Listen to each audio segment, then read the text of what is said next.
Kalaupapa, Hawaii, where it still is today.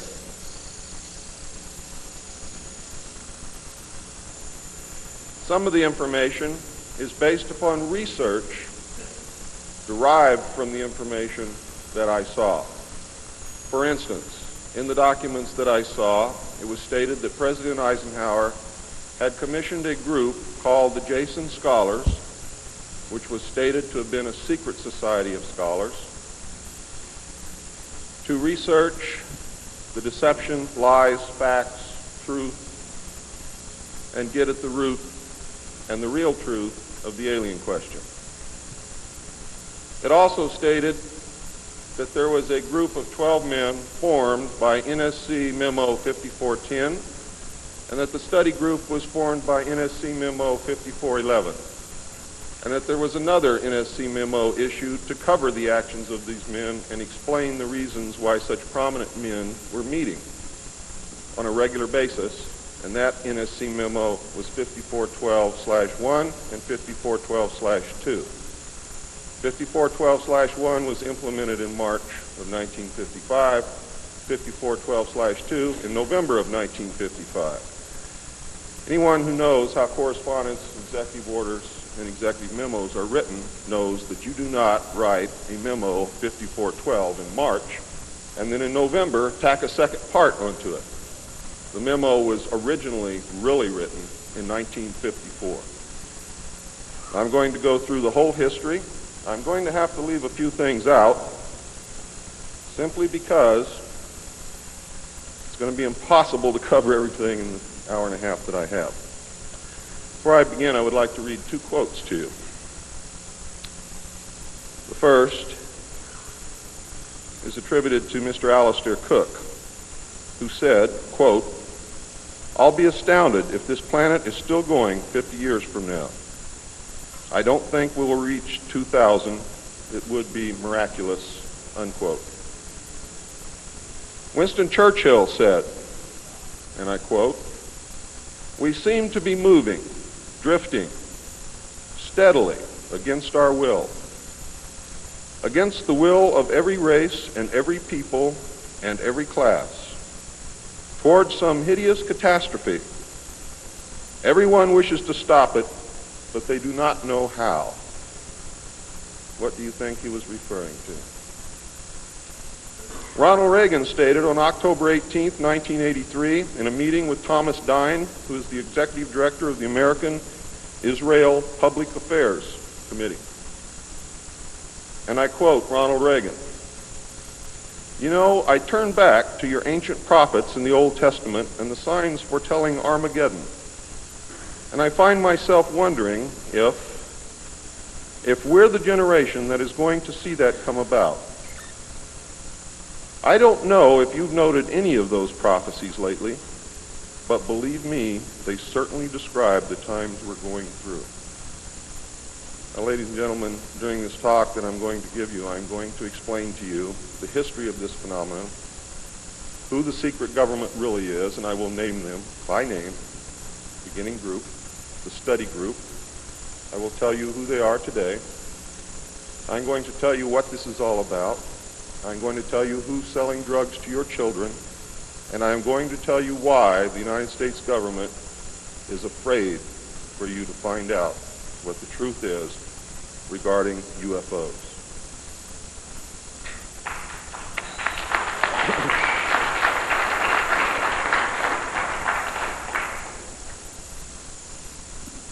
I'm going to skip over the early saucer recoveries, but there are many more than what you would expect.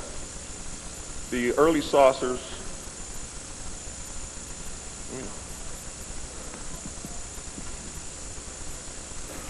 Is this any better?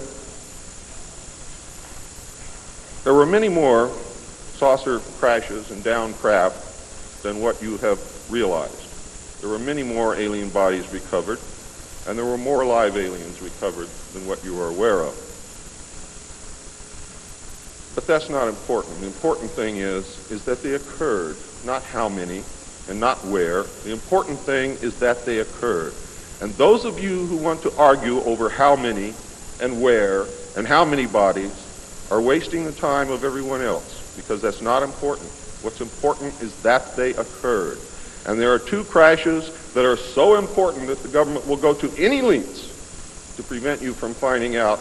And those are two crashes which occurred near the city of Aztec, New Mexico. Why?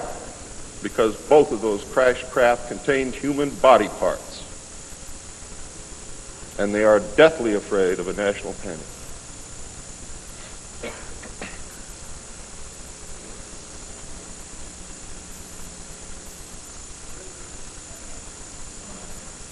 Because of this, there was a very, very tight security blanket screwed down tight over all of the alien question. The downed craft, the fact that they were here, the technology that we were recovering. Some craft, strangely enough, were not damaged at all.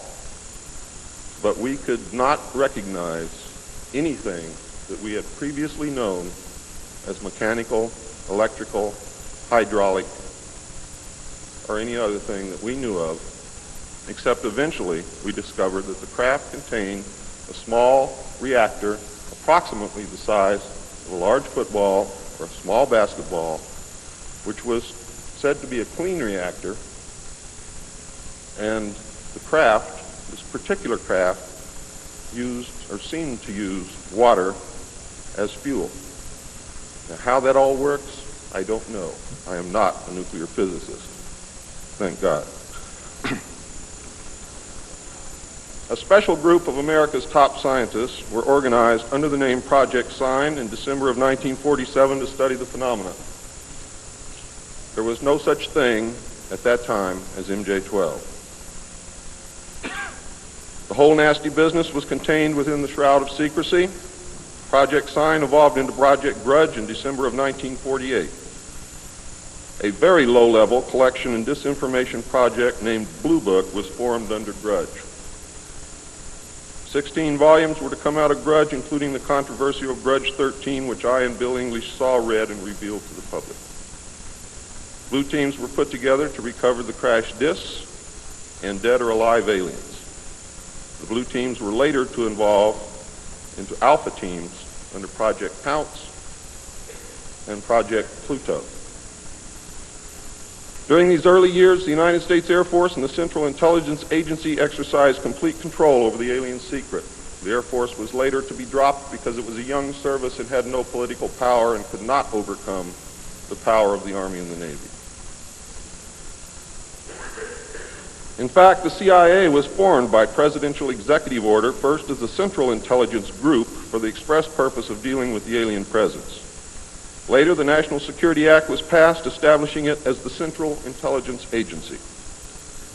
The National Security Council was established to oversee the intelligence community and especially the alien endeavor. It was not created specifically to form national policy. In fact, you can say that the National Security Council was the forerunner of MJ-12, and there was another group between MJ-12 and the National Security Council, which is to come later. A series of National Security Council memos and executive orders removed the CIA from the sole task of gathering foreign intelligence and slowly but thoroughly legalized direct action in the form of covert activities at home and abroad. On December 9, 1947, Truman approved issuance of NSC-4, entitled Coordination of Foreign Intelligence Information Measures, at the urging of Secretaries Marshall, Forrestal, Patterson, and the Director of the State Department's Policy Planning Staff, Kennan, who, by the way, were all members of the Council on Foreign Relations. The Foreign and Military Intelligence Book 1, Final Report of the Select Committee to Study Governmental Operations with Respect to Intelligence Activities, United States Senate, 94th Congress, Second Session, Report number 94-755, April 26, 1976, page 49 states, this directive empowered the Secretary of State to coordinate overseas information activities designed to counter communism. A top-secret annex to NSC-4, which was NSC-4 Alpha, or 4A, for those of you who are confused by military terms, instructed the Director of Central Intelligence to undertake covert psychological activities in pursuit of the aims set forth in NSC-4 and secretly was to run a psychological operation against the American public to hide the presence of UFOs and aliens. The initial authority given the CIA for covert operations under NSC 4A did not establish formal procedures for either coordinating or approving these operations. How many of you understand what I just said to you? Not too many. Let me explain it. What this means, the initial authority given the CIA for covert operations under NSC 4 Alpha did not establish formal procedures for either coordinating or approving these operations. That means they had to answer to no one. It means go do what you got to do. Don't bring any dirt back here because we don't want to see it. Just get the job done. Don't ask anybody. Don't report to anybody. That's exactly what it means. It simply directed the DCI, which is the Director of Central Intelligence, to undertake covert actions and to ensure, through liaison with state and defense, that the resulting operations were consistent with American policy. The only guideline was that it was consistent with American policy. Later, NSC 10-1 and NSC 10-2 were to supersede NSC 4 and NSC 4A, and NSC 10/1 was to establish the Office of Policy Coordination, or the OPC, was chartered to carry out an expanded program of covert activities. It was directly responsible for the alien task projects,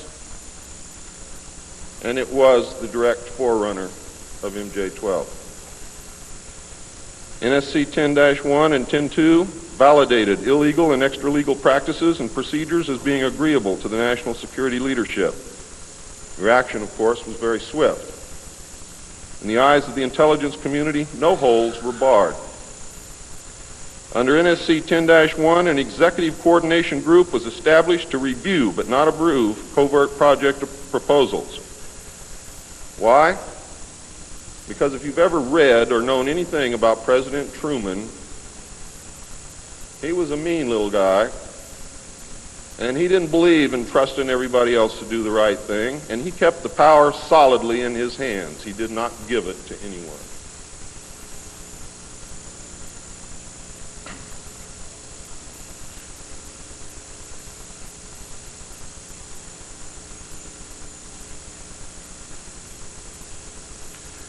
The ECG was secretly tasked to coordinate the alien projects. NSC 10/1 and 2 were interpreted to mean that no one at the top wanted to know about anything until it was over and successful. These actions established a buffer between the president and the information, and it's important that you understand this because it's important later. It was intended that this buffer serve as a means for the president to deny knowledge if leaks divulged the true state of affairs. That is to prevent the collapse of the government. If the president can stand up and say, I didn't know about it, the government can survive. If the president cannot say that, then you have a very, very dangerous situation indeed. The buffer was used in later years for the purpose of effectively isolating succeeding presidents from any knowledge of the alien presence other than what the secret government and the intelligence community wanted them to know. NSC 10-2 established a study panel which met secretly and was made up of the scientific minds of the day and may very well have included some of those names which are on the fraudulent document known as Majestic 12 or the Eisenhower briefing document, which is in reality a contingency plan to lead you right through the Rose Garden.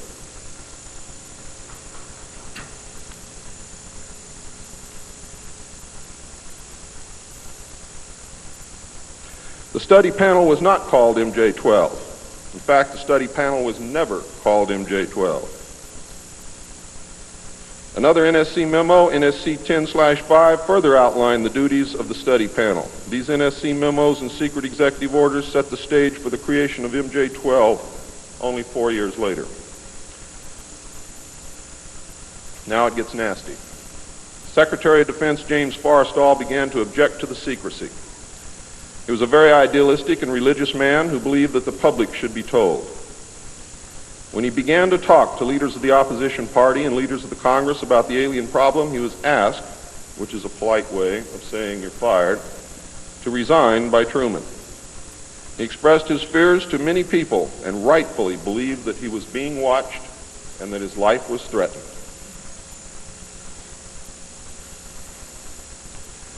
This was interpreted by those who were ignorant of the facts as paranoia, because most people had no knowledge of what was really going on. Forrestal later was said to have suffered a mental breakdown and was admitted, they say, actually, he was committed to Bethesda Naval Hospital against his will. In fact, it was feared that Forrestal would begin to talk again and he had to be isolated, discredited, and shut up. Sometime in the early morning of May 22nd, 1949, agents of the CIA tied a sheet around his neck, fastened the other end to a fixture in his room, and threw James Forrestal out the window. The sheet tore, and he plummeted to his death, and he became one of the first victims of the cover-up. The live alien that had been taken from the 1949 Roswell crash was called EB. It was short for extraterrestrial biological entity, and all aliens are not called EB. EB had a tendency to lie, and for over a year would give only the desired answers to questions asked. Those questions which would have resulted in an undesirable answer went unanswered. At some point during the second year of captivity, he began to open up, and the information derived from EB was startling, to say the least. And this compilation of his revelations became the foundation of what would later be finished, called the Yellow Book. Photographs were taken of EB, which among others, I and Bill English were to view years later in Grudge 13. Why do they keep the aliens in a Faraday-shielded environment? Because they have a tendency to disappear right through walls. And if you can prevent the transmission of electromagnetic energy, you can stop them from doing it.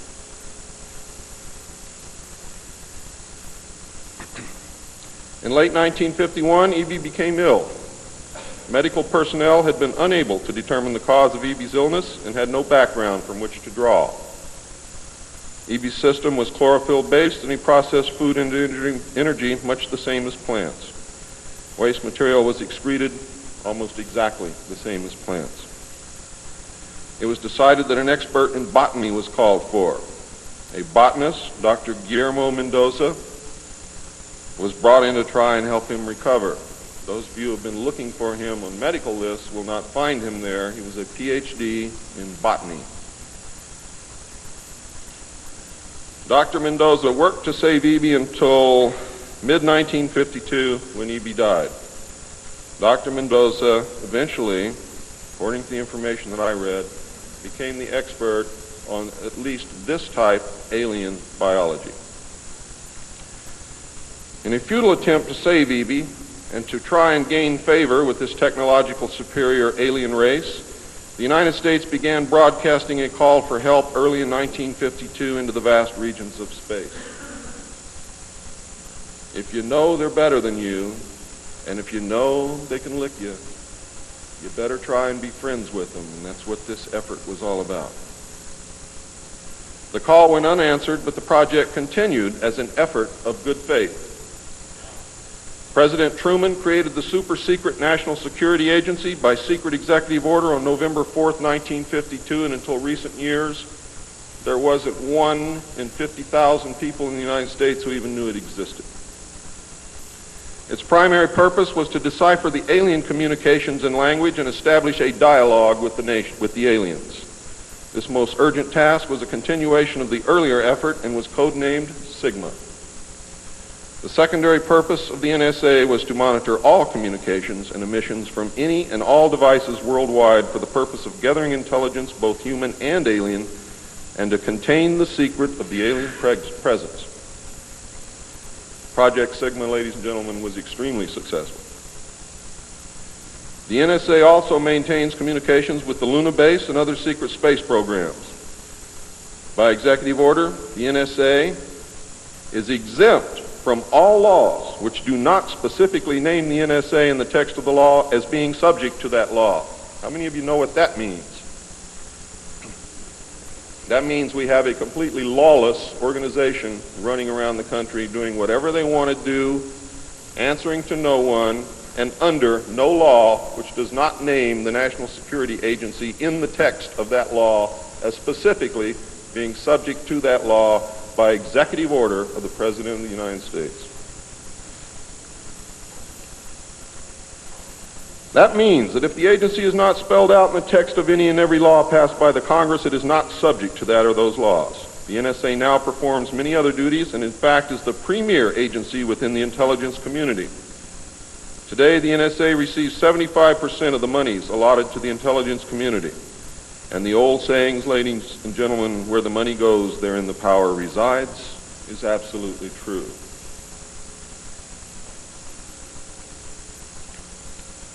The DCI today is mainly a figurehead. He is in charge of the CIA. The CIA does have many functions which are useful to this country and some which are deadly to us. The DCI, of course, is in charge of that agency. But he is not, as everyone thinks, the head of the intelligence community. That position really and truthfully lies with the director of the National Security Agency. The primary task of the NSA is still alien communications, but now includes other alien projects as well. President Truman had been keeping our allies, including the Soviet Union, informed of the developing alien problem since the Roswell recovery. This had been done in case the aliens turned out to be a threat to the human race and thus the world. Plans were formulated to defend the Earth in case of invasion. These were international plans, which included most of the countries of the world. Great difficulty, however, was encountered in maintaining international secrecy. It was decided that an outside group was necessary to coordinate and control international efforts in order to hide the secret from the normal scrutiny of governments by the press. The result was the formation of a secret society which became known as the Bilderbergers. The headquarters of this group is in Geneva, Switzerland. The Bilderbergers evolved into a secret world government that now controls everything. The United Nations was then, and is now, an international joke.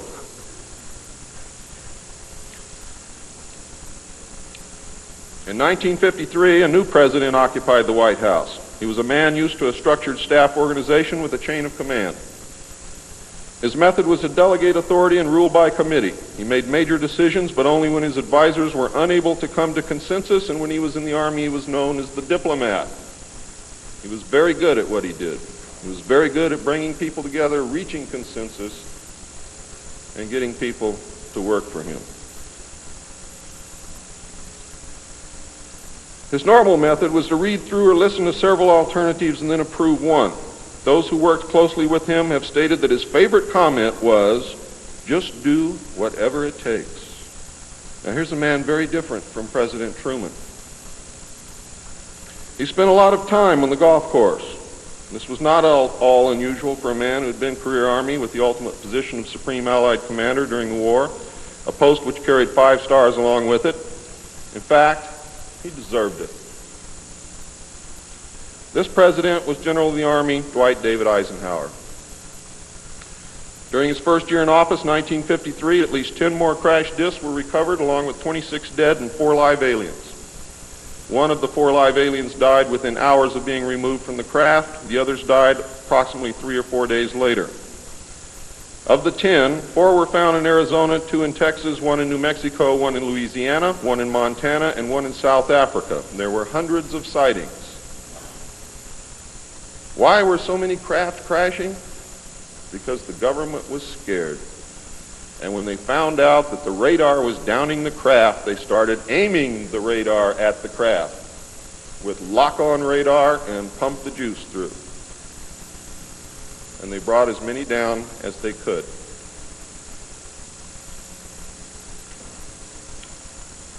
Eisenhower knew that he had to wrestle and beat the alien problem.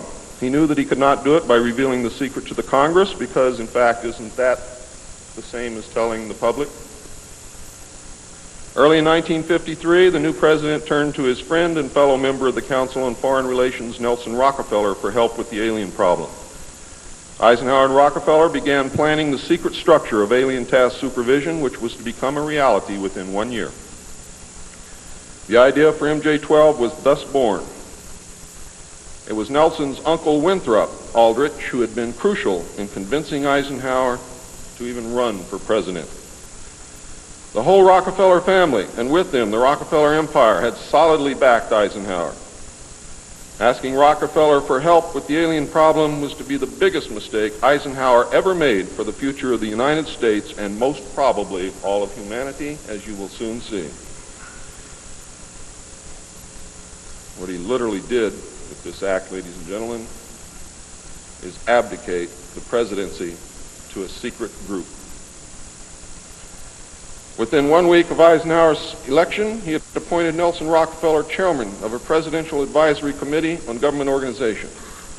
Rockefeller was responsible for planning the reorganization of the government. New Deal programs went into one single cabinet position called the Department of Health, Education, and Welfare. When the Congress approved the new cabinet position in April of 1953, Nelson was named to the post of Undersecretary to Ovida Culp Hobby. In 1953, also, astronomers discovered large objects in space which were moving toward the Earth, and it was first believed that they were asteroids. However, if you know much about astronomy, you know that you can predict or project backward orbital paths of bodies in space and determine where they come from, what they're doing, where they're going, and what their orbital path really is. Well, this failed to pan out, and the evidence proved that the objects could only be spaceships intelligently guided. Project Sigma intercepted alien communications, and when the objects reached the Earth, they took up a very high orbit around the equator. There were several huge ships, and their actual intent was unknown. Project Sigma and a new Project Plato, through radio communications using the computer binary language, which the aliens understand very well, they're very mathematical minded, was able to arrange a landing that eventually resulted in face-to-face contact with alien beings from another planet. Project Plato was tasked with establishing diplomatic relations with this race of space aliens. But in the meantime, something else happened. In the meantime, a race of human-looking aliens contacted the United States government. Where this happened, I do not know. I wish that I did. This alien group warned us against the aliens that were orbiting the equator and offered to help us with our spiritual development. They demanded that we dismantle and destroy our nuclear weapons as the major condition. They refused to exchange technology, citing that we were spiritually unable to handle the technology which we then possessed, and has not that been true throughout our history? They believed that we would use any new technology to destroy each other, as we always have. This race stated that we were on a path of self-destruction, and we must stop killing each other, stop polluting the earth, stop raping the earth's natural resources, and learn to live in harmony with each other and with nature. These terms were met with extreme suspicion, especially the major condition of nuclear armament, disarmament, and I have to say that I could not blame them in the face of so many uncertainties and so many alien surprises staring them directly in the face. It was believed that meeting that condition would leave us helpless in the face of an obvious alien threat.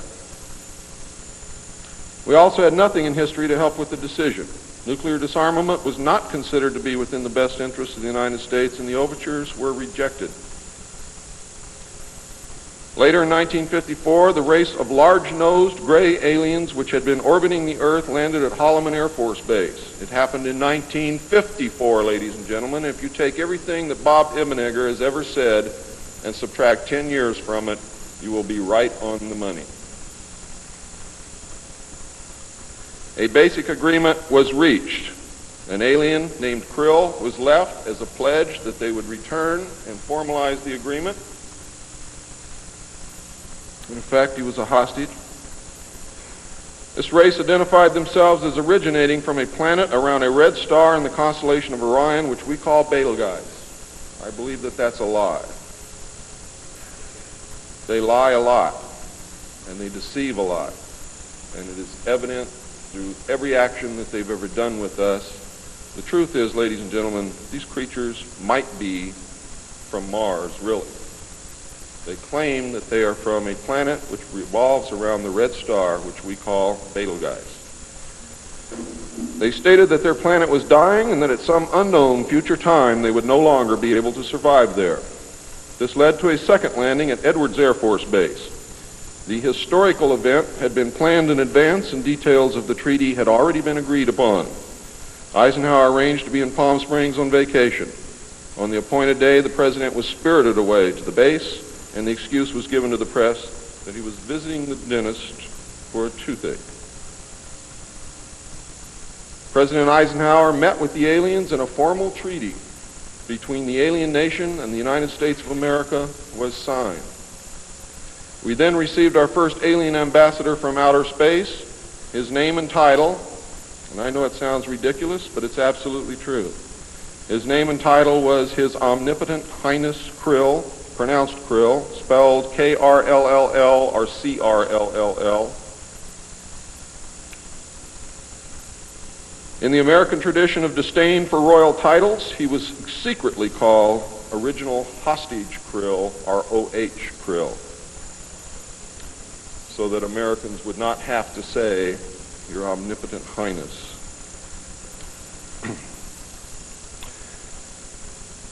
You should know that the alien flag is known as the trilateral insignia. It looks like a TP with two circles on either side of the V and one pole running straight down the middle.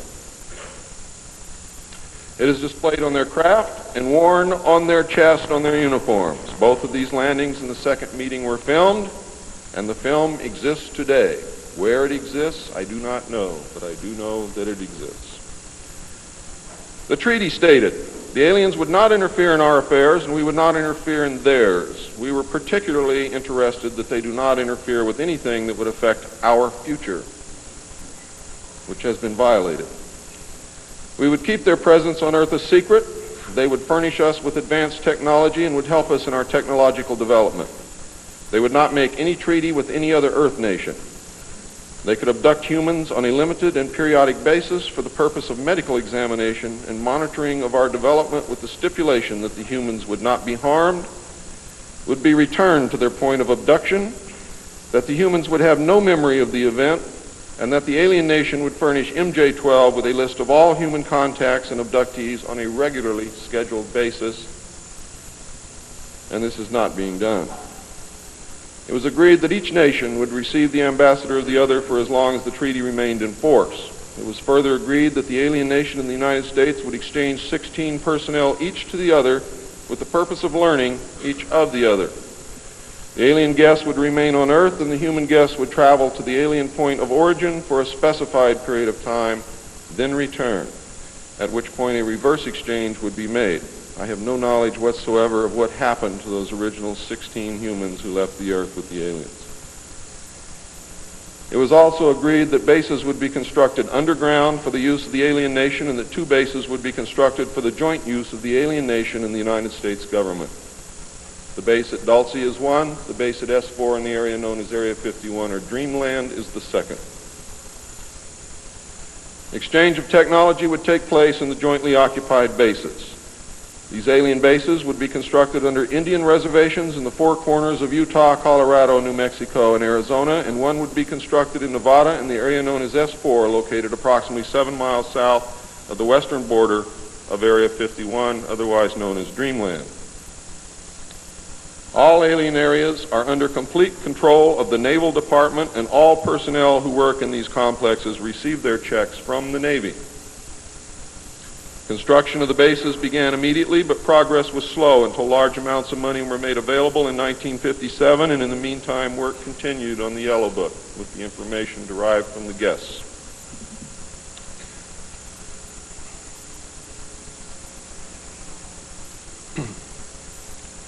I would like to say at this time that the movie that most of you may have seen, how many of you saw Close Encounters of the Third Kind? That movie was absolutely true. Those events did take place, not exactly as you saw them, not in the place where you saw them take place, but there was a landing, there was an agreement, there was conversation, there was an exchange of personnel made. I would like to say now also that J. Allen Hynek was the technical director on that movie, and he was also the co-author of Grudge 13, which I read between the years 1970 and 1973, along with another man named Lieutenant Colonel Friend. As you learned last night, it's the real nice guys that get you. Right, Phil?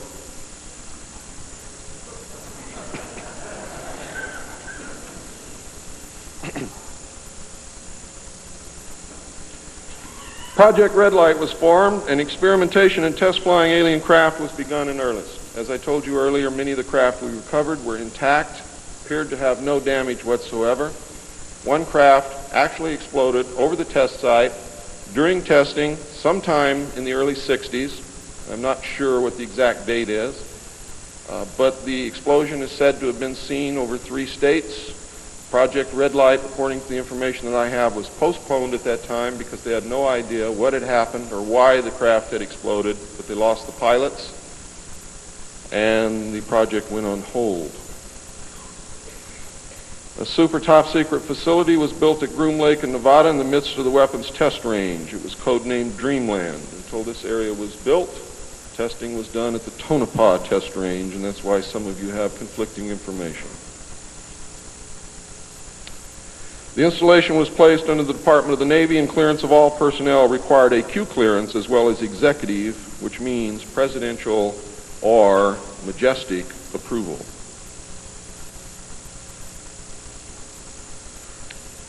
This is ironic due to the fact that the President of the United States does not have clearance to visit the site. How many of you did not know that? The President of the United States cannot enter Area 51. There are very many other areas which he cannot enter also. The alien base and exchange of technology actually took place in an area known as S4. Area S4 was codenamed the Dark Side of the Moon. The Army was tasked to form a super secret organization to furnish security for all alien task projects. This organization became the National Reconnaissance Organization based at Fort Carson, Colorado. The specific teams trained to secure the projects were called Delta. A second project, codenamed Snowbird, was promulgated to explain away any sightings of the red light craft as being Air Force experiments. The Snowbird craft were manufactured using conventional technology and were flown for the press on several occasions, and those of you who are my age or older will remember, as children or young adults, going to the movie and seeing in the Movietone newsreel the Avro car and other strange-looking saucer craft that were developed by the United States and the Canadian Armed Forces as a part of Project Snowbird. Project Snowbird was also used to debunk legitimate public sightings of alien craft, also called UFOs. Project Snowbird was very successful, and reports from the public declined steadily until recent years. But not just due to Project Snowbird. There was an intense ridicule, denial, and debunking campaign going on since the beginning. People stopped reporting what they saw. A multi-million-dollar secret fund was organized and kept by the military office of the White House. This fund was used to build over 75 deep underground facilities. Presidents who asked were told the fund was used to build deep underground shelters for the president in case of war. Only a few were built for the president. Millions of dollars were funneled through this office to MJ-12 and then out to the contractors, and was used to build top-secret alien bases as well as top-secret dumb or deep underground military bases. I think dumb is very appropriate. And the facilities promulgated by Alternative 2 throughout the nation. President Johnson used this fund to build a movie theater and pave the road on his ranch, and I believe he also used it to fix his shower. He had no idea of its true purpose, but he felt that because it was military money, it was his money. The secret White House underground construction fund was set up in 1957 by President Eisenhower. And you can forget Truman because Eisenhower has done everything that's been done to us, not intentionally, not to hurt us, in the beginning to protect us. The funding was obtained from Congress under the guise of construction and maintenance of secret sites where the president could be taken in case of military attacks, called presidential emergency sites. The sites are literally holes in the ground deep enough to withstand a nuclear blast and are outfitted with state-of-the-art communications equipment. To date, there are more than 75 sites spread around the country that I can account for, which were built using money from this fund. The Atomic Energy Commission has built at least an additional 22 underground sites, again, that I can account for. The location and everything to do with these sites were and are considered and treated as top secret. The money was and is in control of the military office of the White House and was and is laundered through a circuitous web that even the most knowledgeable spy or accountant cannot follow. As of 1980, only a few at the beginning and end of this web knew what the money was for. At the beginning were Representative George Mahon of Texas, the chairman of the House Appropriations Committee and of its Defense Subcommittee, and Representative Robert Sykes of Florida, chairman of the House Appropriations Military Construction Subcommittee. Today, it was rumored that House Speaker Jim Wright controlled the money in Congress and that a power struggle was underway to remove him. We all know what happened there, but I could not substantiate by any source the fact that he was in charge of the money. It is a rumor. At the end of the line were the President, MJ-12, the Director of the Military Office, and a commander at the Washington Navy Shipyard. The money was authorized by the Appropriations Committee, who allocated it to the Department of Defense as a top secret item in the Army construction program. The Army, however, ladies and gentlemen, could not spend it, and in fact did not even know what it was for. Authorization to spend the money was in reality given to the Navy. You'll find out why the Navy has control of all this a little bit later. It will become clear to you. The money was channeled to the Chesapeake Division of the Navy Engineers, who did not know what it was for either. Not even the commanding officer, who was an admiral, knew what the fund was to be used for. Only one man, a Navy commander, who was assigned to the Chesapeake Division, but in reality was responsible only to the military office of the White House, knew of the actual purpose, amount, and ultimate destination of the top secret fund. The total secrecy surrounding the fund that meant that almost every trace of it could be made to disappear by the very few people who controlled it. There has never been, and most probably never will, be an audit of this secret money. Large amounts of this money were transferred from the top secret fund to a location at Palm Beach, Florida that belongs to the Coast Guard called Peanut Island. The island is adjacent to property which was owned by Joseph Kennedy. The money was said to have been used for landscaping and general beautification. The money did not begin to be transferred to Peanut Island until shortly after Kennedy's assassination. Some time ago, a TV news special on the Kennedy assassination told of a Coast Guard officer transferring money in a briefcase to a Kennedy employee across this property line. It was on television. Could this have been a secret payment to the Kennedy family for the loss of their son, John F. Kennedy? I think it was, but I can't prove it. The payments continued through the year 1967 and then stopped. The total amount transferred is unknown and the actual use of the money is unknown. Meanwhile, back at the ranch, Nelson Rockefeller changed positions again. He had been in sort of a holding position until the time was ripe, and now the time was right. This time he was to take C.D. Jackson's old position, which had been called the Special Assistant for Psychological Strategy. With Nelson's appointment, the name was changed to the Special Assistant for Cold War Strategy. This position would evolve over the years into the same position Henry Kissinger was ultimately to hold under President Nixon. Officially, he was to give advice and assistance in the development of increased understanding and cooperation among all peoples. Sounds very nice and innocent, doesn't it? The official description, of course, was a smokescreen. For secretly, he was the presidential coordinator for the intelligence community. In his new post, Rockefeller reported directly and only to the President. He attended meetings of the Cabinet, the Council on Foreign Economic Policy, and the National Security Council, which was the highest policy-making body in the government. Nelson Rockefeller was also given a second important job as the head of the secret unit called the Planning Coordination Group, which was formed under NSC 5412/1 in March of 1955. However, the memo was written in 1954 at the same time that NSC 5410 and NSC 5411 were written. It was not used until it was needed. The group consisted of different ad hoc members depending upon the subject on the agenda. The basic members were Rockefeller, a representative of the Department of Defense, a representative of the Department of State, and the Director of Central Intelligence. It was soon called the 5412 Committee, or the Special Group. NSC 5412/1 established the rule, for the first time, established the rule that covert operations were subject to approval by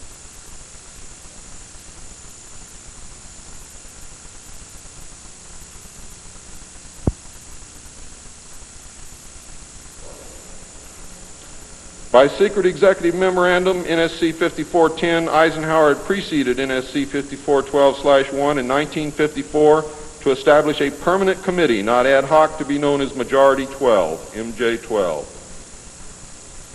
to oversee and conduct all covert activities concerned with the alien question. NSC 5412/1 was created to explain the purpose of these meetings when Congress and the press became curious as to why such important and prominent men were meeting on a regular basis. Majority 12 was made up of Nelson Rockefeller, the Director of Central Intelligence Allen Welsh Dulles, the Secretary of State John Foster Dulles, the Secretary of Defense Charles E. Wilson, the Chairman of the Joint Chiefs of Staff Admiral Arthur W. Radford, and that's why the Navy got everything, because the first Chairman of the Joint Chiefs of Staff who served on MJ-12 was Navy. If it had been an Army general, the Army would have had it. The Director of the Federal Bureau of Investigation, J. Edgar Hoover, and that should answer a lot of questions for you, and 6 men from the Executive Committee of the Council on Foreign Relations known as the Wise Men. These men were all members of a secret society of scholars that called themselves the Jason Society. See you smiling, Bill. Thought I didn't know it, didn't you? Fooled you. Are the Jason Scholars who recruited their members from the Skull and Bones and the Scroll and Key societies of Harvard and Yale. And that was stated verbatim in Operation Majority. The Wise Men were key members of the Council on Foreign Relations. There were 12 members, including the first 6 from government positions, thus Majority 12. This group was made up over the years of the top officers and directors of the Council on Foreign Relations and later the Trilateral Commission. Gordon Dean, George Bush, and Zbigniew Brzezinski were among them. The most important, however, and influential of the Wise Men who served on MJ-12 were John McCloy, Robert Lovett, Averill Harriman, Charles Bolin, George Kennan, and Dean Acheson. Their policies were to last well into the decade of the 70s, and it is significant that President Eisenhower, as well as the first 6 MJ-12 members from the government, were also members of the Council on Foreign Relations. Thorough researchers will soon discover that not all of the Wise Men attended Harvard or Yale, and not all of them were chosen for Skull and Bones or Scroll and Key membership during their college years. You will be able to quickly clear up this mystery by obtaining the book The Wise Men by Walter Isaacson and Evan Thomas, Simon & Schuster, New York. And under illustration number 9 in the center of the book, you will find the caption, "Lovett with the Yale unit, above far right and on the beach. His initiation into Skull and Bones came at an airbase near Dunkirk. I have found that members were chosen on an ongoing basis by invitation based upon merit, post-college, and was not confined to only Harvard or Yale attendees." It also had something to do with how much money your family had, unless you were a military officer. A chosen few were later initiated into the Jason Society. They are all members of the Council on Foreign Relations, and at that time were known as the Eastern Establishment. This should give you a clue to the far-reaching and serious nature of these most secret college societies. The Jason Society is alive and well today, but now includes members of the Trilateral Commission as well. The Trilateralists existed secretly several years before 1973 because I saw the name of the Trilateral Commission in the documents in 1971. The name of the Trilateral Commission was taken from the alien flag known as the Trilateral Insignia. And that should give you some clue as to how much trouble you're in. Majority 12 was to survive right up to the present day. Under Eisenhower and Kennedy, it was erroneously called the 5412 Committee, or more correctly, the Special Group. In the Johnson administration, it became the 303 Committee, named after the room that they met in at the White House when they met at the White House. Because the name 5412 had been compromised in the book The Secret Government. Actually, it was not compromised. It was intentionally leaked to explain the purpose of the meeting of these men, so that no one would go looking for NSC 5410 and NSC 5411. And I wish you all luck. I hope that you're able to dig it out.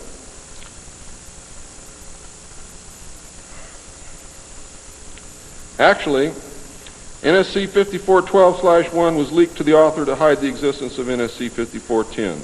Under Nixon, Ford, and Carter, it was called the 40 Committee, and under Reagan, it became the PI 40 Committee. But over all those years, only the name changed. The positions remained the same. By 1955, it became obvious that the aliens had deceived Eisenhower and had broken the treaty. Mutilated humans, yes, mutilated humans, were being found along with mutilated animals, and yes, mutilated animals, and those of you who doubt that this is taking place should leave your job, should leave your home, should do whatever you have to do, and go look for yourself, because it's important that you know it and that you believe it.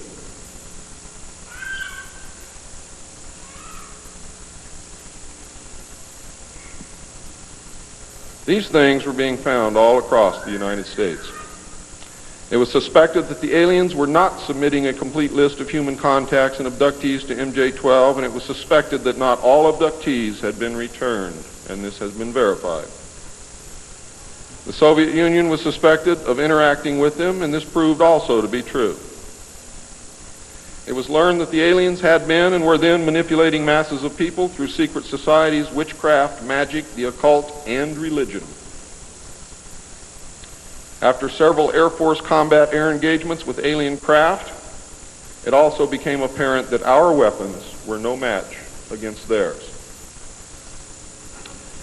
In November of 1955, NSC 5412/2 was issued, establishing a study committee to explore all factors which are involved in the making and implementing of foreign policy in the nuclear age.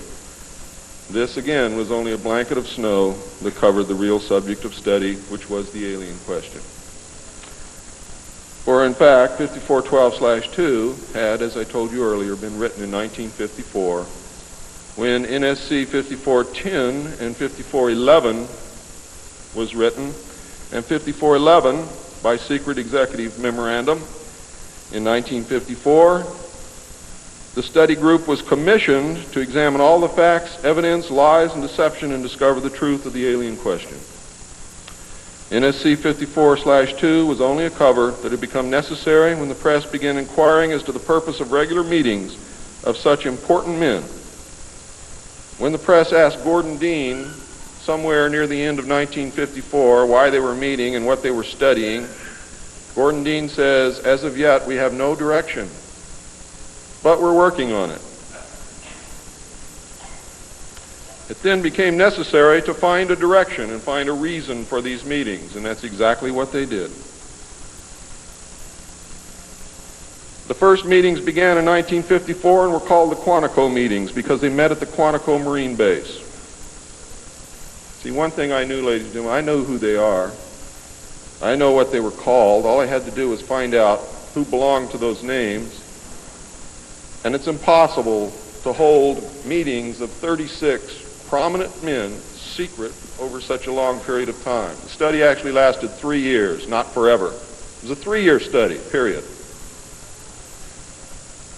A study group was made up of 35 members of the Council on Foreign Relations secret scholars known as the Jason Society or the Jason Scholars. Dr. Edward Teller was invited to participate. Dr. Zbigniew Brzezinski was the study director for the first 18 months.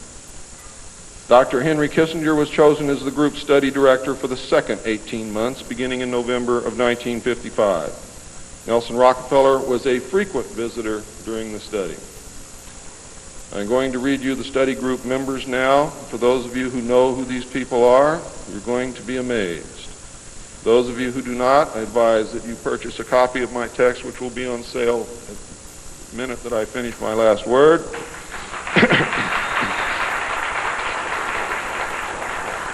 And research everything that I'm telling you, and your own research will tell you that I am telling you the truth, and I don't have to do that. You see, I'm a witness. I'm not a ufologist, and I'm not by profession a researcher. I'm doing this because I want the Constitution put back where it belongs.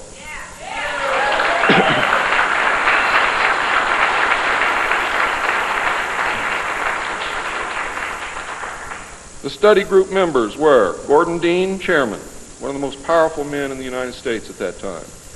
Dr. Zbigniew Brzezinski, study director for the first phase. Dr. Henry Kissinger, study director for the second phase. Dr. Edward Teller represented the scientific community.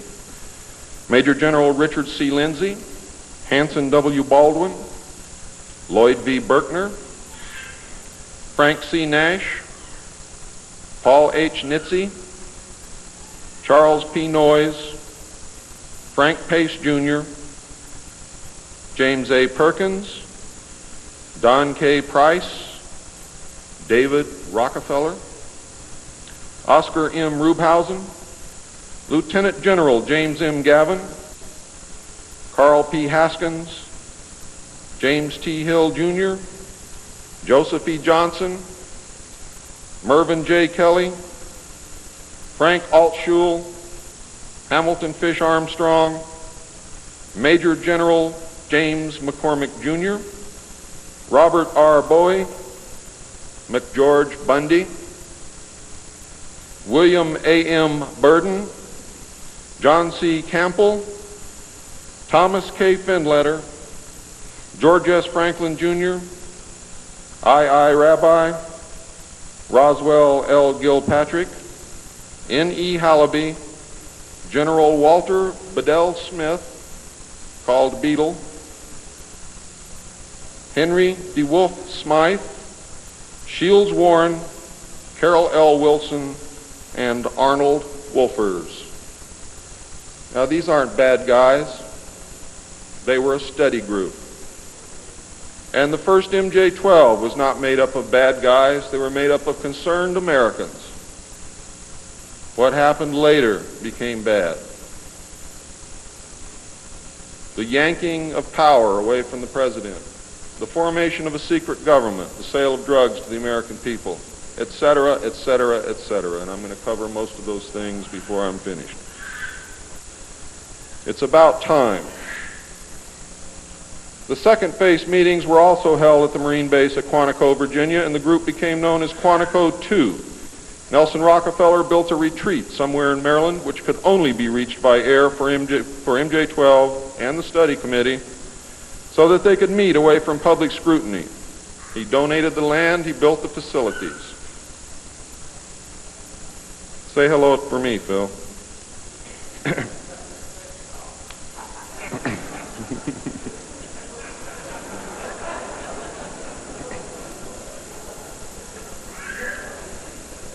So that they could meet away from public scrutiny. The secret meeting place is known by the code name, the Country Club. Complete living, eating, recreation, library, and meeting facilities exist at the location. The study group was publicly closed in the later months of 1956, and Henry Kissinger published what was officially termed the results in 1957 as Nuclear Weapons and Foreign Policy by Henry A. Kissinger, published for the Council on Foreign Relations by Harper & Brothers, New York. In truth, the manuscript had already been 80% written while Kissinger was at Harvard.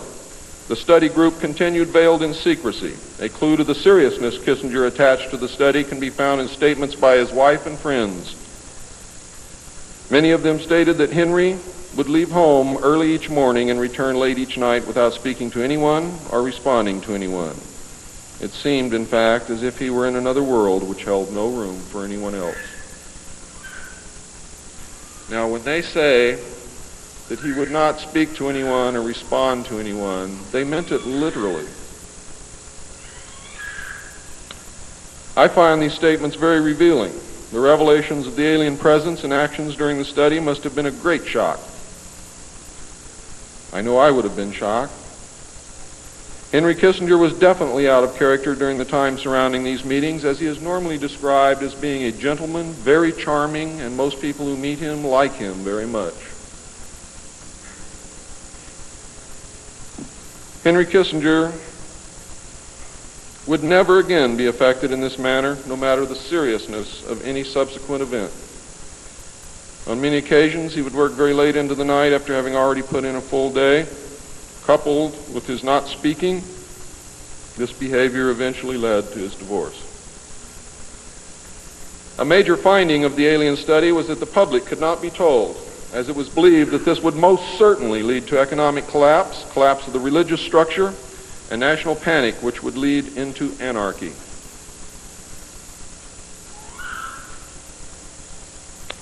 Secrecy thus continued.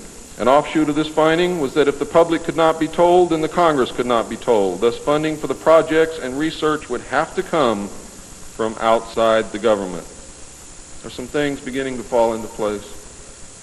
Without aliens, you cannot make sense of anything else that's been happening for the 44 years. You put the aliens in the middle of this stuff and you've got all the answers, every one of them. In the meantime, money was to be obtained from the military budget and from CIA confidential non-appropriated funds. Another major finding was the aliens were using humans and animals for a source of glandular secretions, enzymes, hormonal secretions, blood, and in horrible genetic experiments. The aliens explained these actions as necessary to their survival. What I'm going to tell you now is very sad if it's true, because I am unable to weed through the lies and deception and really find the truth. All I know is what they told us. They stated that their genetic structure had deteriorated and that they were no longer able to reproduce. They stated that if they were unable to improve their genetic structure, their race would soon cease to exist. We looked upon their explanations with extreme suspicion. Since our weapons were literally useless against the aliens, MJ-12 decided to continue friendly diplomatic relations with them until such time as we were able to develop a technology which would then enable us to challenge them on a military basis. Overtures would have to be made to the Soviet Union and other nations to join forces for the survival of humanity. In the meantime, plans were developed to research and construct two weapon systems using conventional and nuclear technology, which would hopefully bring us to parity. The results of the research were projects Joshua and Excalibur. Joshua was a weapon captured from the Germans, which at that time was capable of shattering 4-inch thick armor plate at a range of 2 miles using low-frequency aimed sound waves. And it was believed that this weapon would be effective against the alien craft and beam weapons. Excalibur was a weapon carried by missiles not to exceed 30,000 feet above ground level, not to deviate from designated targets more than 50 meters, that would penetrate 1,000 meters of tufa hard-packed soil such as that found in New Mexico, would carry a 1 megaton warhead, and was intended for use in destroying the aliens in their underground bases. Joshua was developed successfully but never used to my knowledge. Excalibur was not pushed until recent years, and now there is an unprecedented effort to develop this weapon. The people who are working on these weapons tell us that they have never been pushed so hard in their history working on any project than they are being pushed to develop Project Excalibur. Now, what I'm going to read you next may upset some of you, but it's absolutely true. The events at Fatima in the early part of the century were scrutinized. On suspicion that it was alien manipulation, an intelligence operation was put into motion to penetrate the secrecy surrounding the event. The United States utilized its Vatican moles that had been recruited and nurtured during World War II and soon obtained the entire Vatican study, which included the prophecy. And I don't care what you've ever read before, you have not read the true prophecy. This prophecy stated that if man did not turn from evil and place himself at the feet of Christ, the planet would self-destruct and the events described in the book of Revelations would indeed come to pass. It stated that a child would be born who would unite the world with a plan for world peace and a false religion beginning in 1992. By 1995, the people would discern that he was evil and was indeed the Antichrist. World War III would begin in the Middle East in 1995 with an invasion of Israel by a united Arab nation using conventional weapons, which would culminate in a nuclear holocaust in the year 1999. Between 1999 and 2003, most of the life on this planet would suffer horribly and die as a result. The return of Christ would occur in the year 2011. Is this true? I don't know. I know that it was decided by the United States government that this was indeed an alien event, and I believe that this is more deception which is being heaped upon us. So don't go out of here thinking that the world is going to end tomorrow because of this. It might because of something else, and I'm going to talk about that, but not because of this.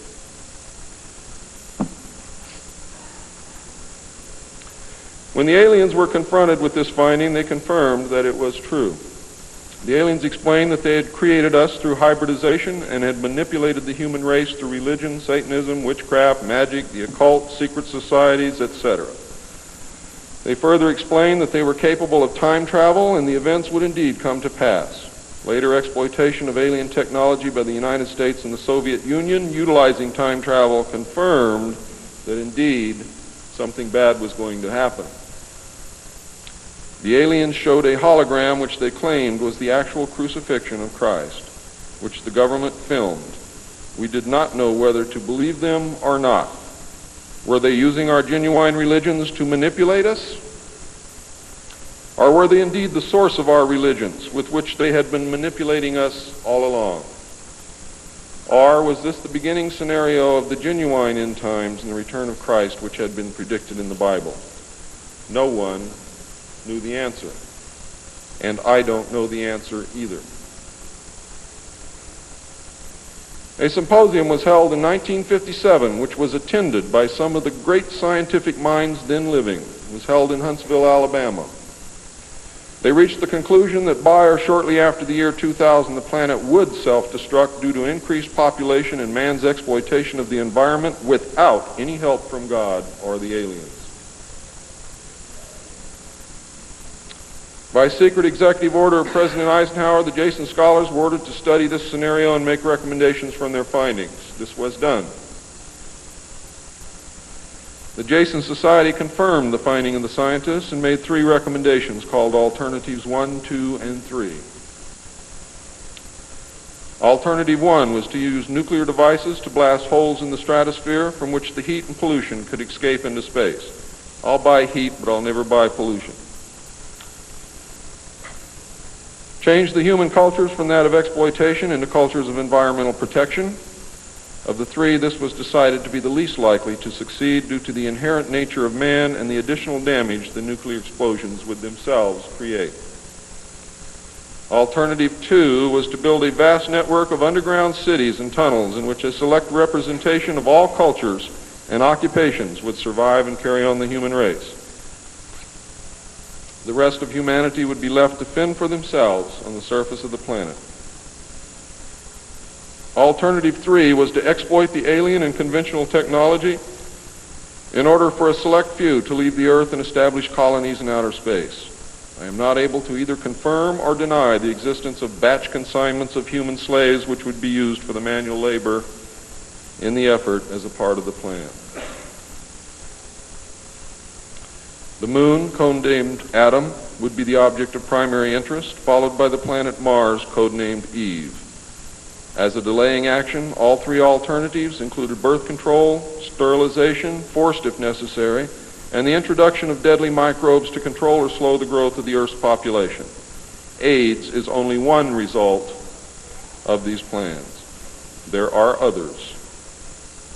It was decided, since the population must be reduced and controlled, that it would be in the best interest of the human race to rid ourselves of the undesirable elements of our society. The joint U.S. and Soviet leadership dismissed Alternative 1, but ordered work to begin on Alternative 2 and 3 virtually at the same time.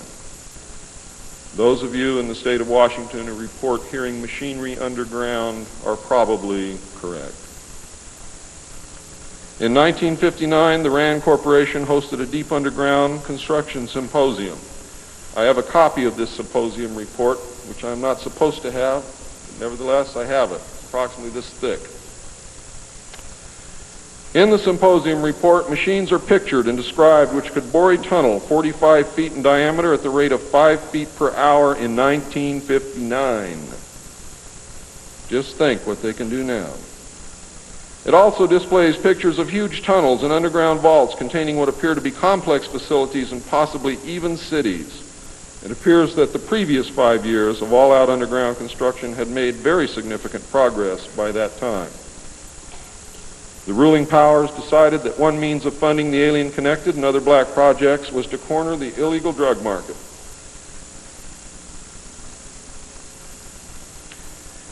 A young, ambitious member of the Council on Foreign Relations was approached. His name is George Bush, who at the time was the president and CEO of Zapata Oil based in Texas. Zapata Oil was experimenting with the new technology of offshore drilling. It was correctly thought that the drugs could be shipped from South America to the offshore platforms by fishing boat, where it would then be taken to shore by the normal transportation used for supplies and personnel. By this method, no customs or law enforcement agency would subject the cargo to search. George Bush agreed to help and organize the operation in conjunction with the CIA.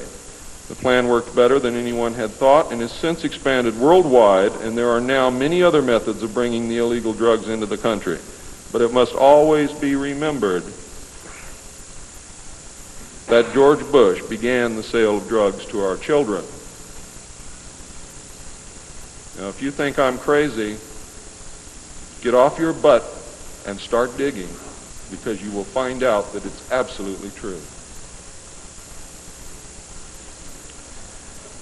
The CIA now controls all the world's illegal drug markets.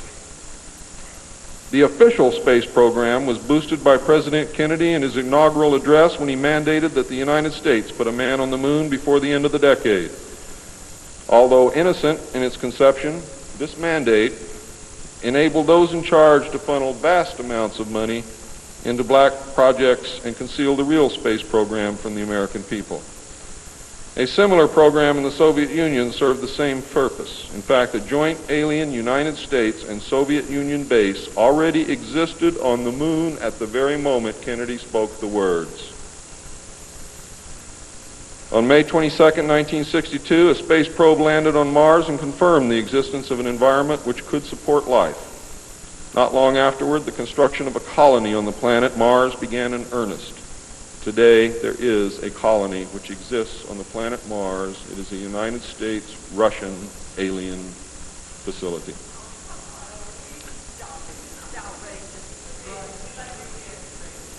If you believe it's outrageous, stick around a few years.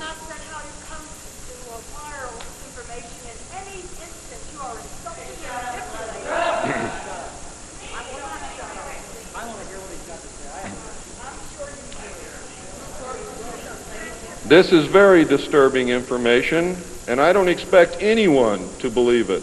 I don't expect one of you to believe what I'm telling you. And I knew that when I came here. I'm not one of you. I'm not a ufologist. I'm not a researcher. I have an obligation to inform the public, and once that's done, I've done my job. From then on, it's up to you, not me.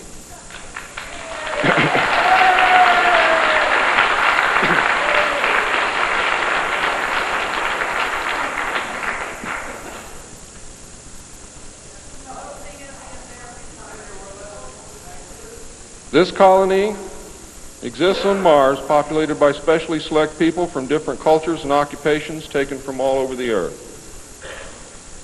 A public charade of antagonism between the Soviet Union and the United States has been maintained over all these years in order to fund projects in the name of national defense when in fact we are the closest allies.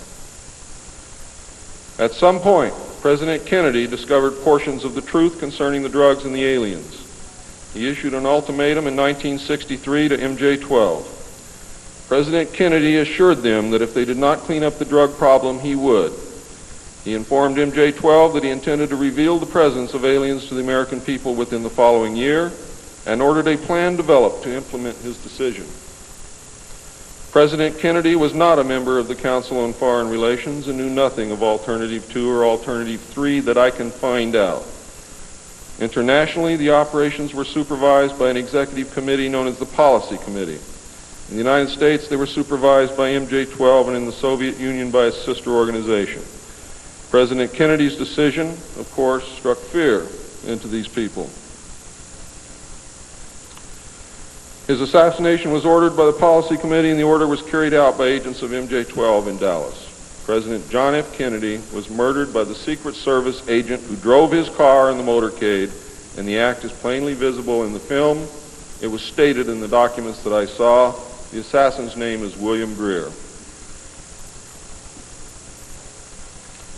Watch the driver and not Kennedy when you view the film, when you can find a film that even shows it. All of the witnesses who were close enough to the car to see William Greer shoot Kennedy were themselves all murdered within 2 years of the event. That's fact. The Warren Commission was a farce, and Council on Foreign Relations members made up the majority of its panel. They succeeded in snowing the American people, and they hid the truth. And many other patriots who have attempted to reveal the alien secret have also been murdered throughout the intervening years. And that is why I've been so careful about the information that I released, because it was so important that I get here today to be able to tell you the truth, and what happens after me, after today, is of no consequence whatsoever. But what you do is. During the era of the United States' initial space exploration and the moon landings, every launch was accompanied by alien craft. A moon base dubbed Luna was sighted and filmed by the Apollo astronauts. Domes, spires, tall round structures which look like silos, huge T-shaped mining vehicles which left stitch-like tracks in the lunar surface, and extremely large as well as small alien craft appear in the photographs. It is, in fact, a joint United States, Russian, and alien base.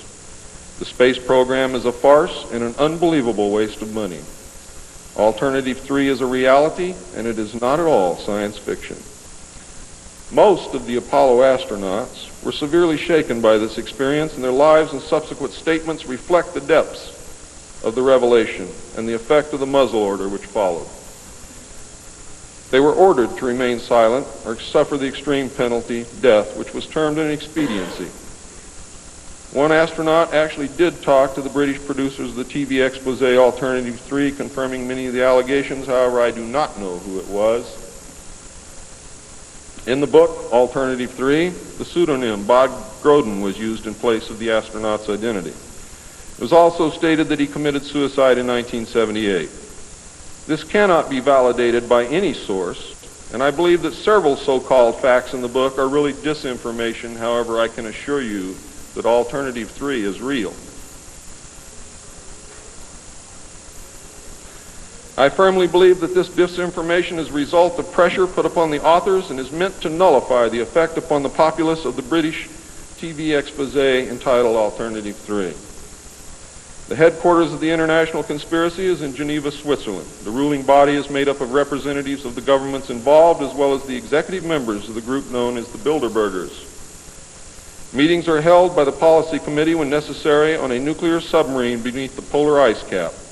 The secrecy is such that this was the only method which could ensure that the meetings could not be bugged and is the only place where they discuss their most secret matters. I can say that the book is at least 70% true from my own knowledge and the knowledge of my sources.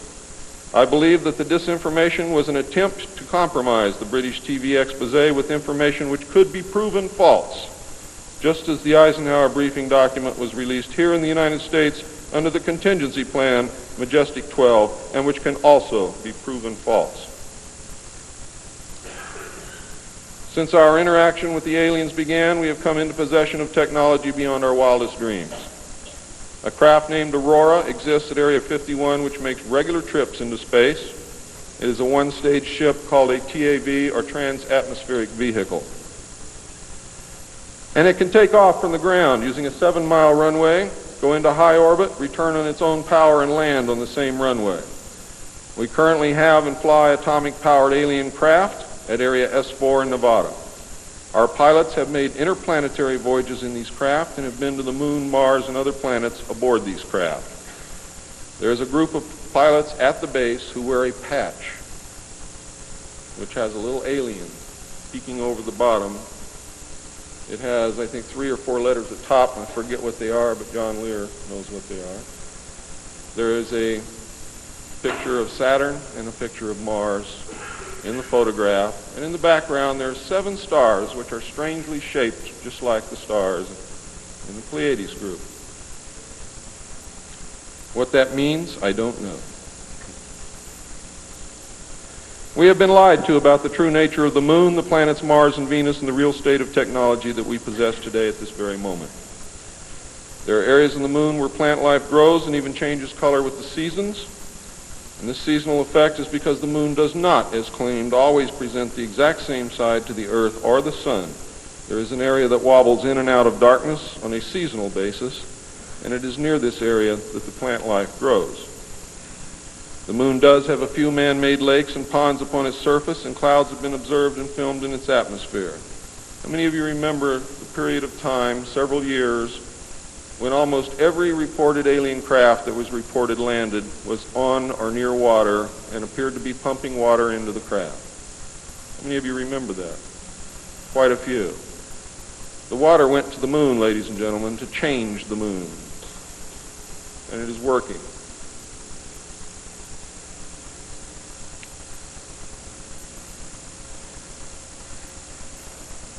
It possesses a gravitational field, and man can walk upon its surface without a spacesuit, breathing from an oxygen bottle after undergoing decompression the same as any deep-sea diver. Ladies and gentlemen, if you can come from 1,200 feet underwater to the surface through decompression, you can go from the surface to 1 atmosphere of vacuum. See, vacuum does not cause a problem for the human body. It's the inert gas that's dissolved in your tissues and in your bones and in the fluids in your body that causes you the problem. If this is decompressed properly, you will have no problem. All you need is a very small amount of oxygen, a very small pressure to breathe. You will suffer no harm, except for one thing, that oxygen becomes toxic after breathing it over a long period of time. Therefore, excursions would have to be of a minimal time length. Other than that, there is no reason why you or anyone else cannot walk on the surface of the moon or in space in a vacuum without a spacesuit. How do I know? I used to be one of the world's experts on deep sea mixed gas breathing mixtures for divers and on deep saturation diving. When I was the head of the department of the Mixed Gas Deep Saturation Diving Division of the College of Oceaneering. And I can tell you now, it's much easier to decompress to a vacuum and walk on the surface of the moon than it is to bring a man up from 600 feet.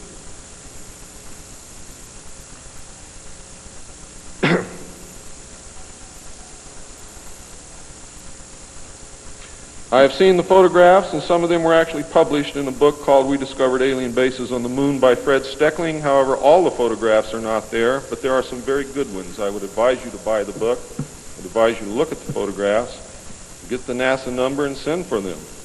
I doubt that you can still get them, but at one time you could.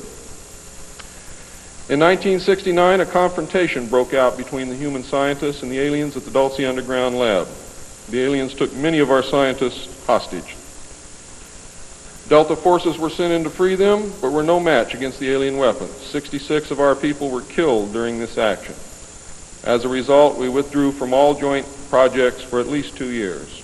A reconciliation eventually took place, and once again we began to interact. As far as I know, today we are interacting with the aliens. Now,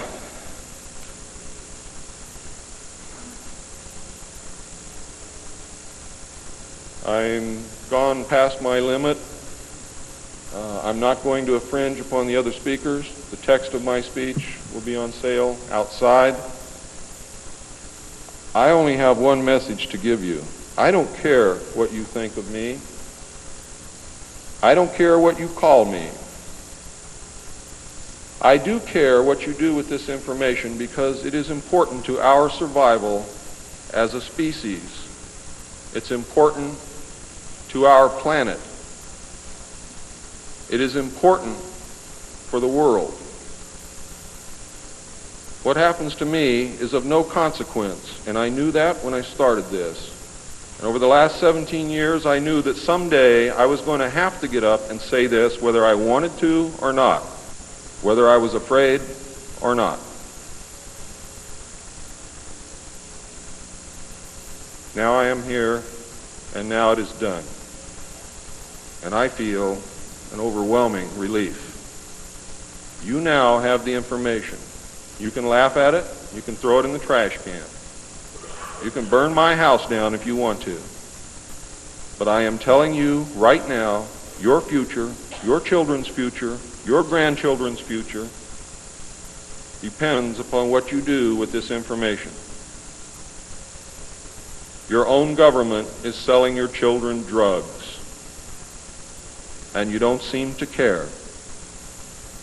Your own government has given away the power of the people, and you don't seem to care. There is an apathy that is running rampant in this country that is deadly, whether or not there are aliens.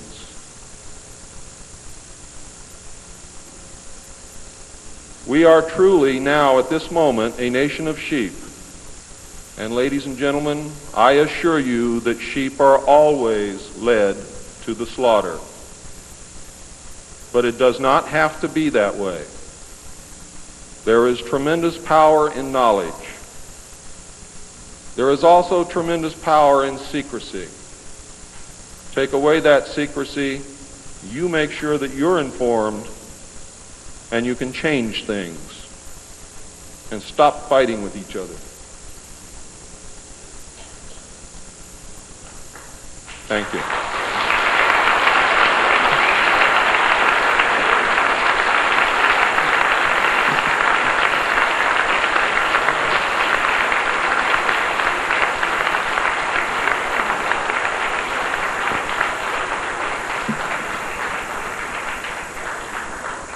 This time, ladies and gentlemen, I think a 5-minute break is in order. What do you think, John? It's been a long time. Please keep it to 5 minutes because we really are very limited on time.